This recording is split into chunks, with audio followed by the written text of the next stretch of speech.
पहले देखिए, carbon chapter को समझने से पहले किसको समझना पड़ेगा आपको? कार्बन को ही समझना पड़ेगा बढ़िया से। इसमें वैलेंस इलेक्ट्रॉन कैसे निकलेगा, वैलेंसी इलेक्ट्रॉन क्या होता है, कोर इलेक्ट्रॉन क्या होता है, ये सारा चीज जानना पड़ेगा। ठीक, अब यहाँ देख लीजिए कि कार्बन का परमाणु संख्या कितना होता है, 6 होता है।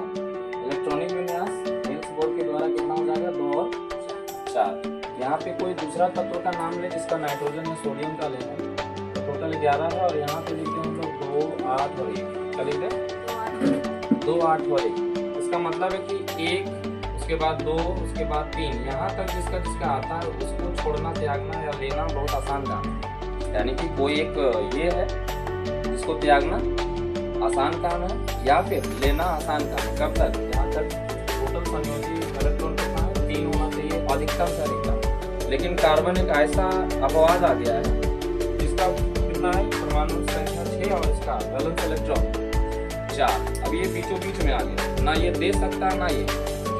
तो इस तरह से ये कोवैलेंट बॉन्ड बना देता है जिसका नाम है सहसंयोजी आबंध। क्या रे?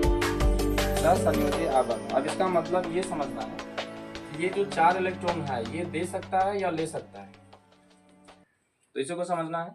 सबसे पहले कार्बन से रिलेटेड कुछ कुछ हम लोग प्रोडक्ट का नाम बताते हैं जिसको हम लोग बोलते हैं। अच्छा, इससे पहले और भी चीज है क्या कि एक गुरु जी थे जिसका नाम था बर्जिलियस, वो बोल दिए कि कार्बन कहीं नहीं पाया जाता है। ये गलत बात है, कोई अवधारणा बना दिया था। लेकिन ओहलर उन्हीं के जो शिष्य हैं वो बोल दिए कि नहीं, कार्बन हर जगह पाया जाता है। यहाँ तक कि जब वो पता किया तो यूरिया नाम का एक चीज होता है जिसको हम लोग खेत में प्रयोग करते हैं, है ना, तो उसमें भी कार्बन पाया गया। समझ में आ गया? तो उसी का एक्सपेरिमेंट किया था कौन? ओहलर। अब वो बताया कि यहाँ पे कार्बन पाया जाता है और पता चला तो पूरा यूनिवर्स में खाली कार्बन ही ज्यादा है। क्या है? जैसे हम लोग का शरीर में ही कार्बन है, उसके बाद फिर कुछ भी जलाएं तो वहां भी कार्बन है। हम लोग जो श्वास के द्वारा छोड़ रहे हैं CO2, तो C क्या है? कार्बन है। समझ में आ गया? तो इस तरीका से हम लोग समझ गए। और टोटल तत्वों की संख्या कितना अगर हम बात करें तो 119 है आवर्त सारणी के अनुसार। और कार्बन तत्व जो है सहसंयोजी आबंध बनाता है, कैसे, वो हम लोग आगे जानेंगे। ठीक है, इसको हम थोड़ा आगे बढ़ते हैं।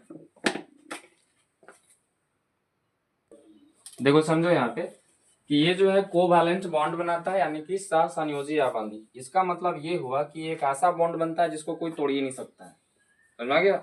मतलब ये थर है, जुड़ले रहेगा। अब यहाँ पे जो H2 है, तो H2 कितना बॉन्ड बनाएगा? Single bond. O2 है तो O2 कितना बॉन्ड बनाएगा? Double bond. और N2 है तो N2 कितना बॉन्ड बनाएगा? Triple bond. According to their valency electron या वैलेंस इलेक्ट्रॉन। ठीक है, आगे बढ़े, चले देखते हैं।